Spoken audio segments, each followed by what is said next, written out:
Hello there, everybody. This is Alan Feldman from the Laguna Woods Democratic Club, and this is the program Black in Laguna Woods. Thank you for taking your time to watch us today.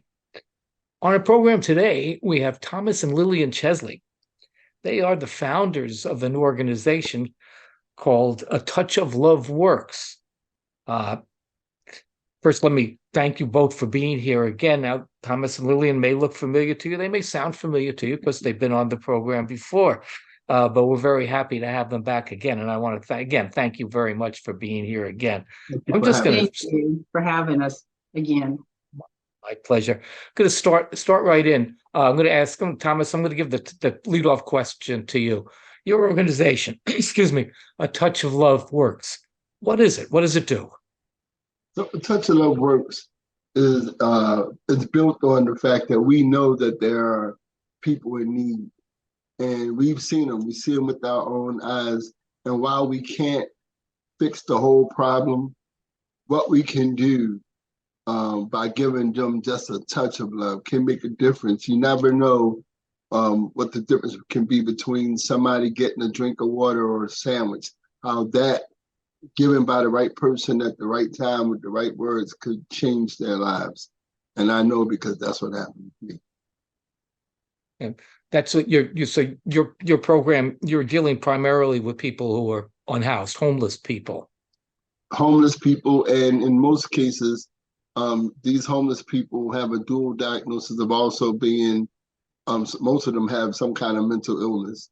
And maybe a large percentage of those are even struggling with drug use or prescription medication. So they have a lot of challenges that they face. And it's not as easy as just saying, hey, get yourself together, get a job, get a house, get out the street. It's not that easy.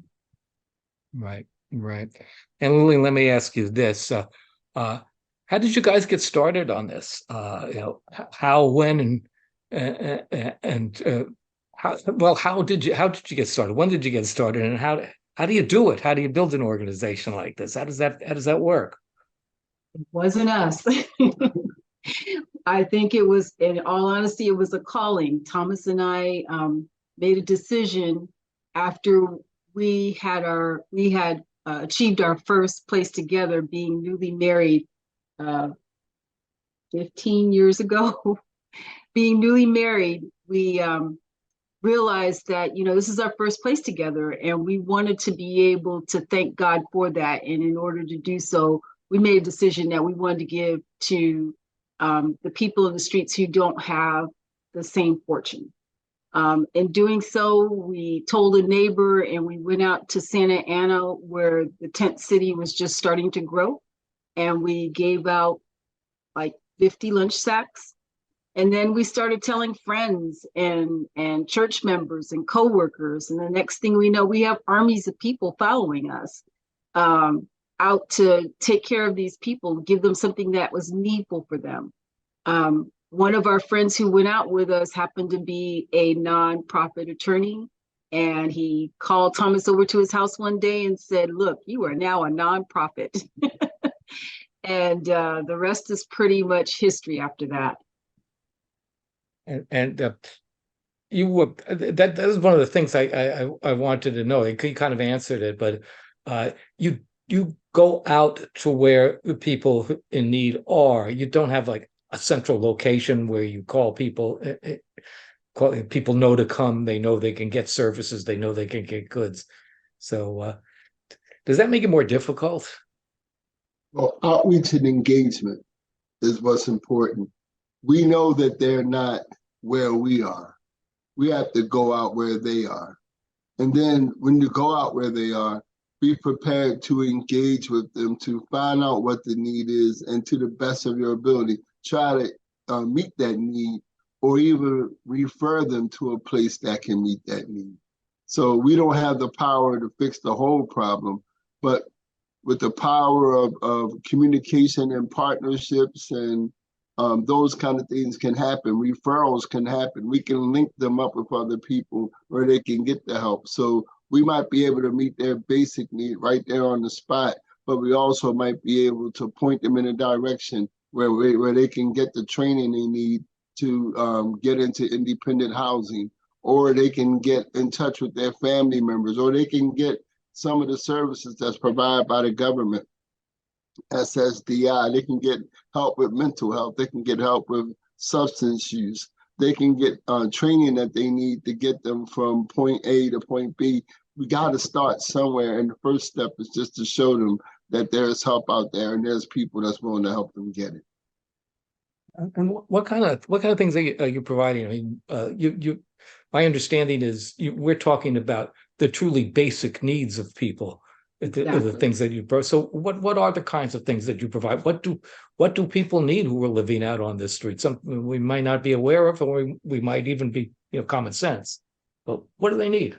Well, since our inception, I did some calculating and found that since we started, we've given over 3,000 hygiene kits, almost 7,800 lunch sacks, 350 waterproof sleeping bags, but we started with traditional ones, which we found weren't as effective during the rainy season. We blessed people with what we call blessing backpacks or blessing boxes. 797 blessing backpacks and 1,600 blessing boxes. And basically we distribute those during Christmas.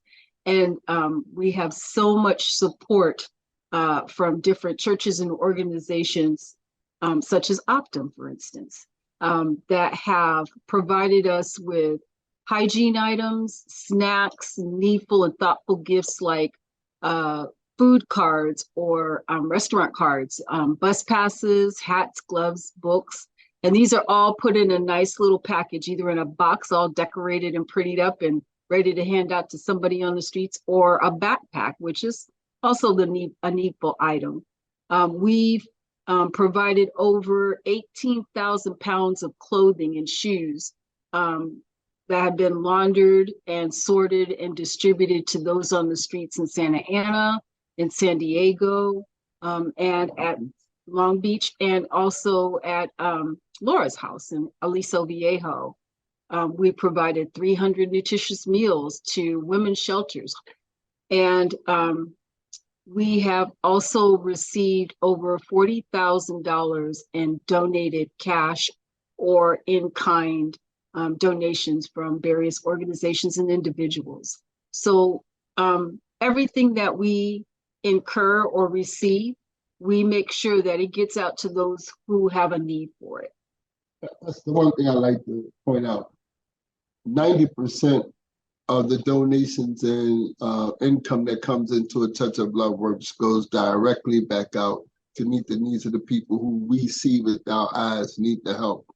We're cognizant of the fact that it takes a little money to run an organization, but it also takes it doesn't take that much that you have to take all the money. So we believe that most of the money that comes in is coming in. All the money that comes in is coming in to meet the needs of those who we say we're helping, which is the homeless and those who are struggling with mental health and homelessness and addiction and housing, lack of housing. So we want to be a bridge to get them from where they are to finally a place where they can have a roof over their head. And the way to do that is going to require that we first meet their immediate needs. And then once we get their immediate needs met, we can give them referrals and give them linkages that can help them meet their other needs. Yeah, it looks like you cover a fairly wide area too. You're talking about Long Beach and down in San Diego. That's pretty wide. That's a pretty wide area for sure. Fortunately, we have contacts in all locations and anywhere. We've even done Corona, as a matter of fact. So yeah, we have contacts, and it's nice to be able to connect with and make partnerships and build bonds with other organizations who are like-minded to help us navigate through some of the areas that they see a need in. It works good when you work as a partnership with other nonprofits the way that we do. It's a big net, and all of us work together to form a safety net to catch people from falling in the holes that they can't recover from. That's what I wanted. One of the things I wanted to ask you is there a large group of organizations of people who do the similar kind of work on one level or another. So are there a lot of people out there that are helping or trying to help? I think that there is a lot of variety out there in terms of organizations like ours. I just think that they vary based on what resources they already have in place, who is responsible for the organization in terms of bodies, organized bodies like, for instance, United to End Homelessness. Of course, they've got support from United Way, so they have a very large impact on the community. And there are other organizations out there, Grandma's House, Miracle Messages, which helps to bring families connected to their lost family members who are out in the streets. I think it depends on the focus of each organization.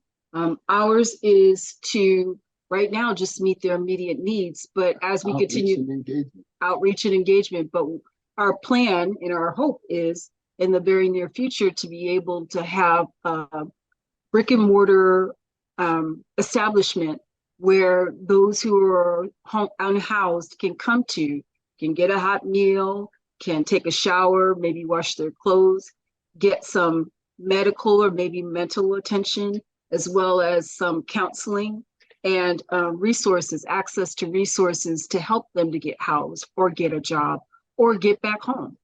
That's what we're focusing on now.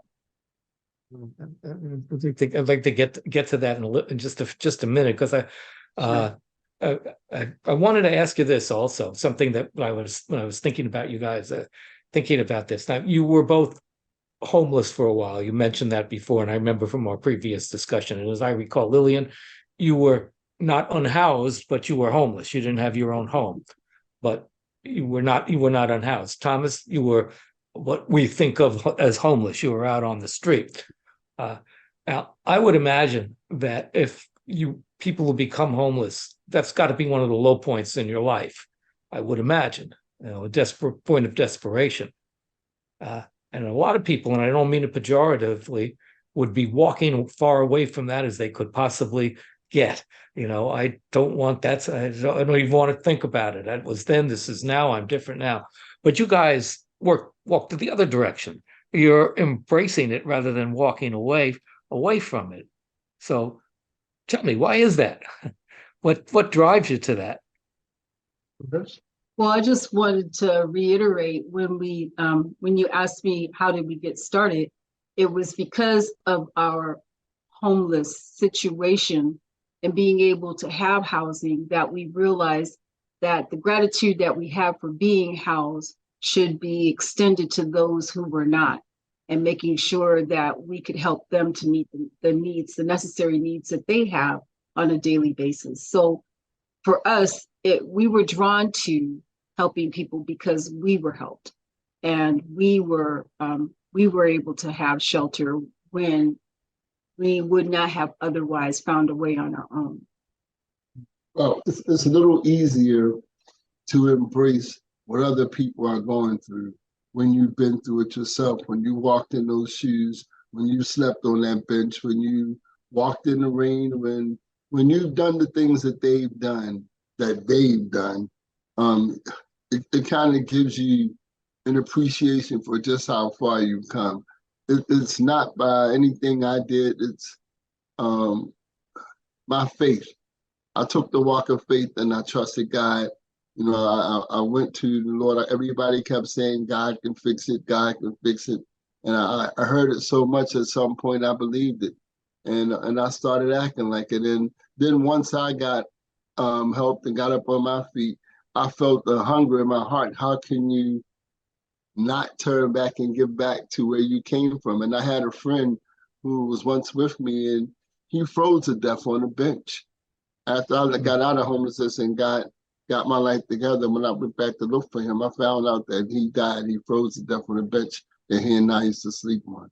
So how can I not go about now and make a difference. Try to keep the next man or the next woman from freezing or starving.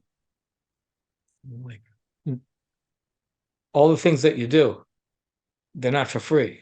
I don't mean that you get paid for it, but I mean you got to pay for it. You buy supplies for people. You have to pay them. So you have to raise money.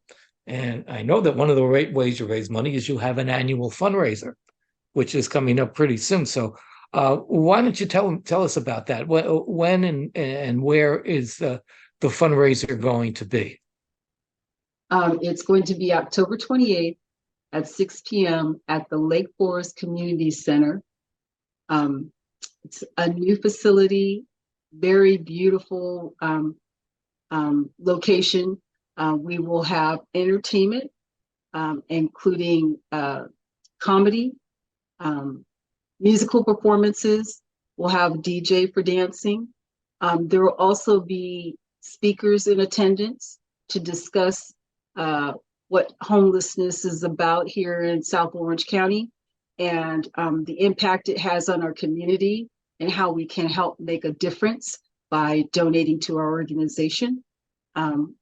We are looking forward to the former mayor of Lake Forest, Councilman Robert Pequeno plans to be our keynote speaker, and he has a lot of experience with homelessness. He spent a lot of time as an officer and then later became the mayor, and then now as a councilman. His heart is still passionate toward helping the homeless, and I look forward to working with him. And the police department has a homeless liaison because of the work that Councilman Pequeno has done. So I look forward to working with him. He'll be our keynote speaker at the event.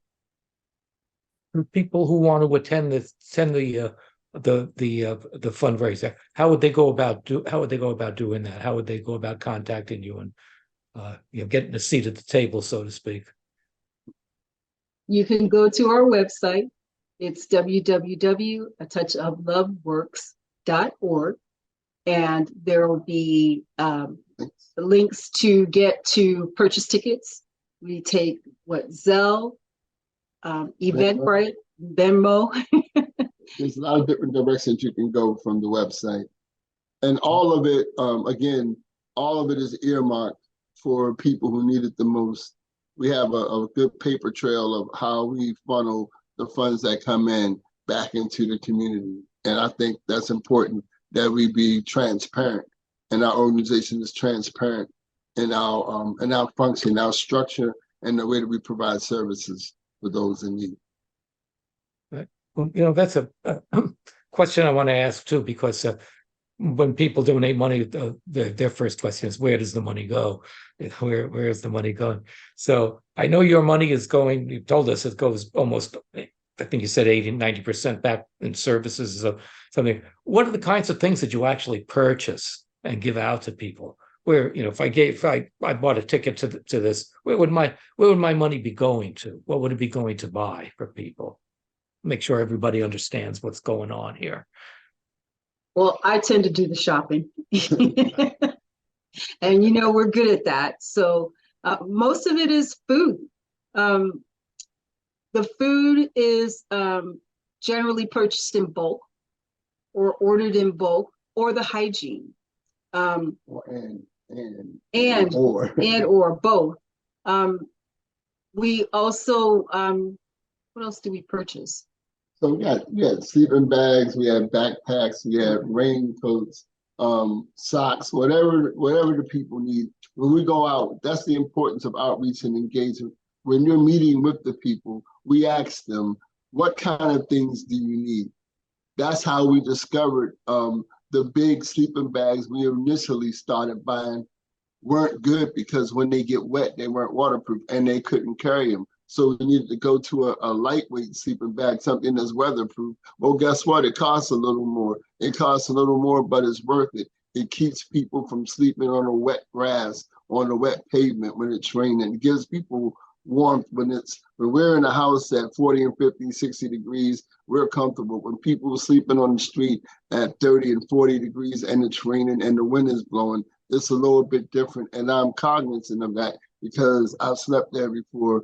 And so we have I guess, a closer a relationship with what's going on with the people and their needs because been there, done that. And I think the supplies that we give is just a little bit different from what other people give because they give they have more resources, but they give things that are like staples, toothbrush, toothpaste, deodorant, and that's fine. Those things are fine. But guess what? They can't get into bathrooms and use bathrooms. And having disposable washcloths are valuable. They're expensive, but they're invaluable to have them where they can wash up and take a bath without having to go into somebody's bathroom. So those kind of things cost a little more than normal, but it's worth it. And it doesn't show up in the numbers, how many washcloths go to certain people. Those kind of numbers don't show up, but they need sanitary pads, they need washcloths, they need all those things that we take for granted are things that they need. And we try to supply those needs. And that's our staple. We want to make sure that we get people what they need. And then, oh yeah, by the way, do you have any family? Do you have any resources? Are you linked with anybody? How can we help you get into housing? Do you know anybody? Do you have resource? Do you have identification? These are kind of things we can do just to kind of add that little extra into the engagement part of dealing with people who are suffering from being unhoused.